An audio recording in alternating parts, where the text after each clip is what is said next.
Higit po sa pamamasyal o party ngayong Pasko, mahalagang araw ito para gunitain at ipagdiwang ang pagsilang ni Jesucristo.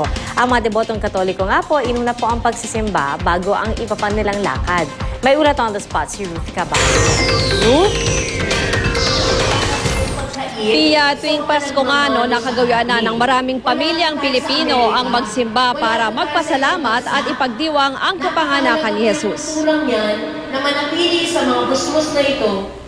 Alas 5 ang unang misa sa Quiapo sa Minor Basilica of the Black Nazarene. Madilim pa at di pa napuno kanina ng mga deboto ang simbahan. Pero bukod sa kanila, maaga ring naging abala ang ilang nagtitinda.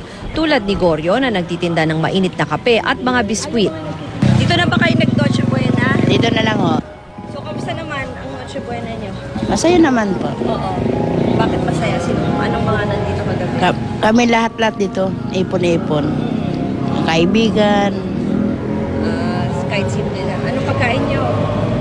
Ito may tira pa nga kami, hotdog sa sinapay. Hotdog?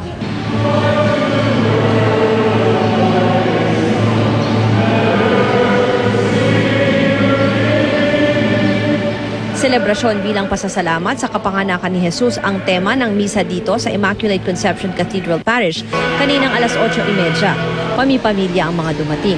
Panahon din daw kasi ito para magkasama ang mga miyembro ng pamilya dahil marami sa kanila pag ganitong okasyon lamang daw nakukumpleto. Ang pamilyang ito terno pa ang suot ng mga damit na napamaskuhan daw. Banding na po namin at the same time, bago mamasyal, dapat may blessing muna kay Lord bago mag-ikot. Bago yung Opo, kailangan talaga yan para lahat ng swerte yan dito.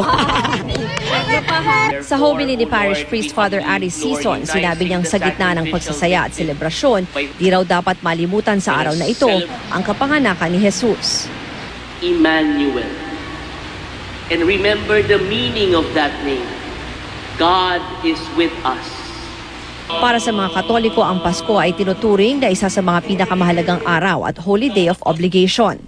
It is a celebration of freedom. It's a celebration of love. It's a celebration of grace. And most definitely, it's a celebration of salvation.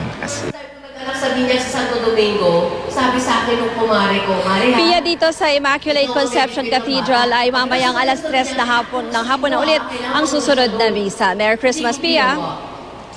Merry Christmas sa'yo, Ruth. Ruth, yung mga nakausap mo dyan, talagang gusto nila, misa nila ngayon na bago sila lumabas ngayong umaga. So, ibig sabihin ba, baka mamayang gabi, mas konti na yung sisimba?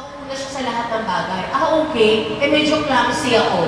Tama yan, Pia. Kaya nga yung ibang mga simbahan, ang sabi sa atin nila, Father, talagang maaga yung kanilang mga misa dahil nga yung ibang mga Pilipino, karamihan ng mga Pilipino ay mas gustong araw na maaga magsimba. At inuuna talaga nila yan bago pa nga daw makalabas at makapamasyal dahil ang sinasabi nga nila ay mas gusto nga nilang magkaroon muna ng blessings at makapagpasalamat muna bago nga raw lumabas at magsaya at mamasyal, Pia. Salamat, Ruth, at maligayang Pasko sa inyo dyan. Si Ruth Cabal po, nag-uulat live mula sa Cubao.